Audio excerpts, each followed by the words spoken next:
نبی کریم صلی اللہ علیہ وآلہ وسلم نے فرمایا کہ ایمان کی 60 سے کچھ اوپر شاخیں ہیں، اور حیا شرم بھی ایمان کی ایک شاخ ہے۔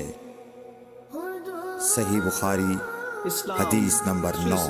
نبی کریم صلی اللہ علیہ وآلہ وسلم نے فرمایا کہ ایمان کی 60 سے کچھ اوپر شاخیں ہیں، اور حیا شرم بھی ایمان کی ایک شاخ ہے۔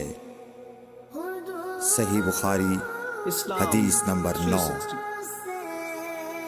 حضرت محمد مصطفیٰ صلی اللہ علیہ وآلہ وسلم نے فرمایا، مسلمان وہ ہے جس کی زبان اور ہاتھ سے مسلمان بچے رہیں، اور مہاجر وہ ہے جو ان کاموں کو چھوڑ